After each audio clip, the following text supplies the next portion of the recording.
네. 포트홀.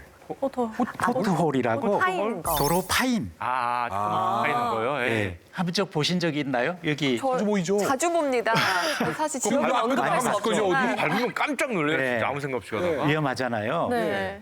보시면 지금 1, 2, 3월 꽤 많이 발생하죠. 또 7, 8월에 많이 발생하죠. 7, 8월은 이제 이해가 좀 되셨죠. 네. 비 오면 이제. 1, 2, 3월은 뭘까요? 요때가 지금 얼었다 말씀하신 녹았구나. 얼음이. 해동 냉동 해동 냉동. 그렇죠. 도로 밑으로 물이 스며 들어가면 그 얼잖아요.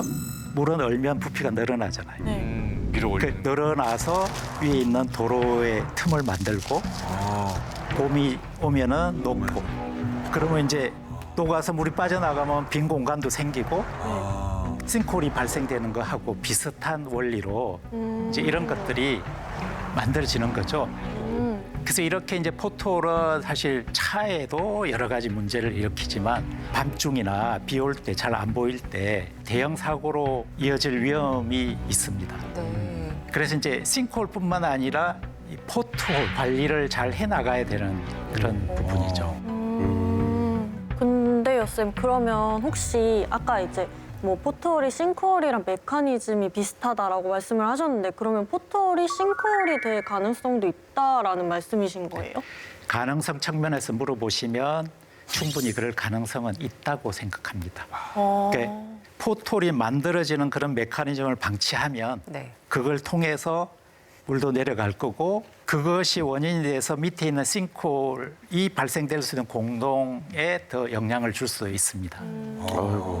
쌤, 서울 지역뿐만이 아니라 현재 우리나라 곳곳의 도로라든가 상하수도, 관 그리고 이런 인프라들이 너무 노후됐다라는 생각이 좀 들고 거기에 또 개발이 굉장히 빨리 진행되고 있잖아요. 싱크홀 예측이 쉽지는 않다고 하셨지만 그래도 더 큰 인명피해가 일어나지 않게 미리미리 좀 대비를 해야 될 것 같은데 대비책이 뭐가 있을까요?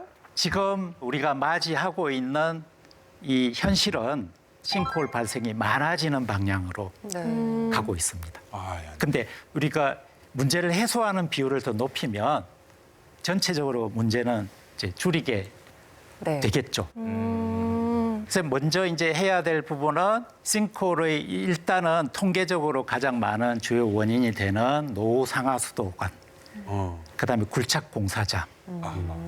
이렇게 이제 집안을 교란할 수 있는 이런 주변 점검을 강화해야 될 것 같습니다. 그러니까 이게 노후 상하수도 관로나 이런 것도 바로 이어져 있는 부분도 있고 각도가 90도로 꺾이거나 네. 또는 고각으로 꺾이는 부분도 있고 이런 데는 조금만 이제 집안에 힘을 줘도 누수가 되거나 틈이 이제 만들어질 수가 있잖아요. 그래서 이제 이런 것들을 방지하기 위해서 상하수도 노선 설계 도면을 전부 전산화해서 또 시민들도 볼 수 있고 또 당국도 활용하고 이런 것들을 이제 해야 될 것 같고요. 또 내구 연한에 따라서 관로 교체도 네.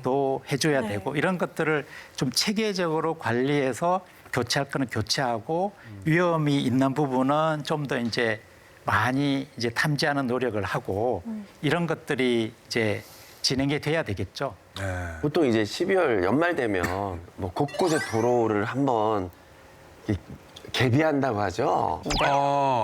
근데 기왕에 한번 그러면 도로 한번 파헤칠 거면 거기에 있는 그 상하수도 요거 좀 지도 보면서 한 번 더 체크 좀 하고 이렇게 해야 되지 않을까 이거 싶습니다. 좋은 아이디어 아닌가요? 그러면 우리 시민들이 좀 불편하더라도 땅 및 지도 뭐 이런 것 때문에 노후 관 뭐 이런 것 때문에 한다 하면 석천시가 서울시 자문위원으로 가시고 진짜. 저를 추대해 주시기 바랍니다. 술 많은 아이디어가 굉장히 많거든요. 안 그래도 그 석촌호수 근처가 좀 문제가 많았던데 거기 가서 좀 하시는 게. 문제를 해결하기 위해 홍석천이 간다. 네. 손이 간다. 그래서 이번에 이제 서대문구 연희동 싱크홀 사고 이후에 서울시에서 그런 노력들을 좀 더 강화하고 있다고 합니다.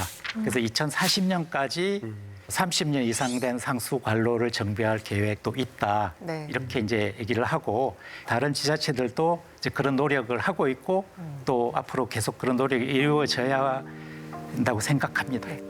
또 지표 투과 레이더. 네. 이게 정확하게 예측하기가 좀 어렵다. 그럼에도 불구하고 이런 노력은 이제 계속 진행을 해 나가야 되고요. 이뿐만 아니라 네. 실제로 이런 공사를 담당하거나 네.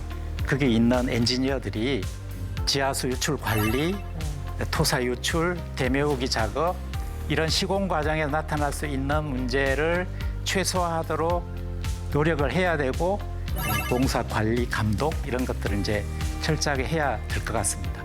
그래서 이제 이거 이제 기준도 마련해주고 이런 네. 일들을 해야 되겠죠. 그리고 지하수위 변동을 관측하는 것이 아주 중요합니다. 네.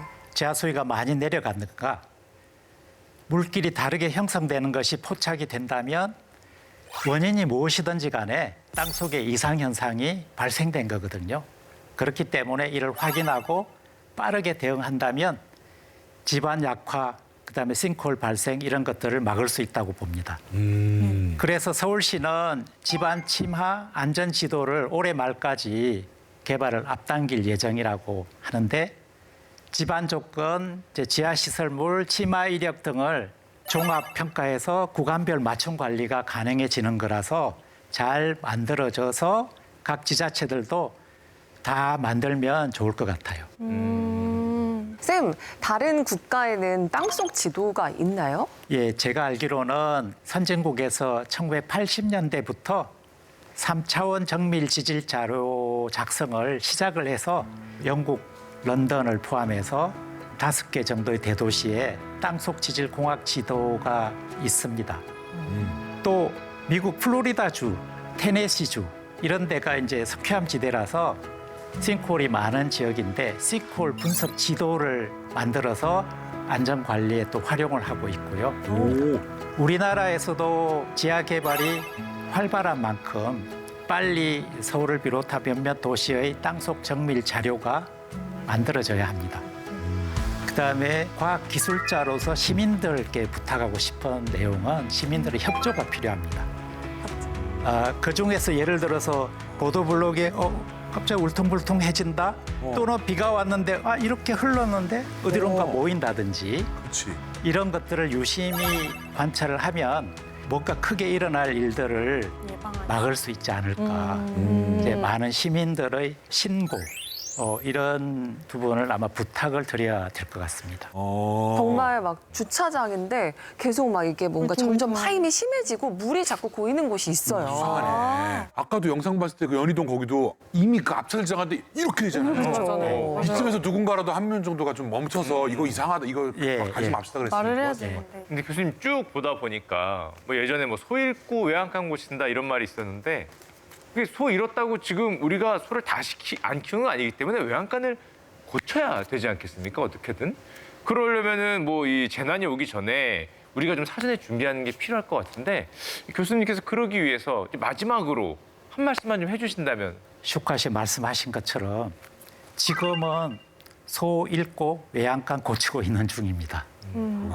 우리가 지금 저 우주로 네. 멀리 탐사를 나갔잖아요. 이미 보이저 1호, 2호는 태양계 바깥으로 가서 지금 탐사를 하고 있는데 우리가 불과 땅 속으로 직접 뚫어서 들어간 최대 심도는 12km밖에 안 돼요. 그 사과로 치면은 바늘로 사과 껍질 조금 찔러본 정도 이야. 이고 네. 또 지금 기후 위기, 도시 집적화, 지진 그것으로부터 땅 속이 정말 안전하지 않는 시대가 됐습니다. 더 늦기 전에 정말로 큰 대형 사고가 나기 전에 안전에 대한 의식의 범위를 확대하고 네. 시스템은 체계화하고 과학기술 노력들하고 시민들도 같이 힘을 합해서 노력을 한다면 네. 환경은 나빠지고 있지만 사고 빈도도 줄이고 더 큰 피해도 막을 수 있다고 생각합니다. 네. 네. 감사합니다.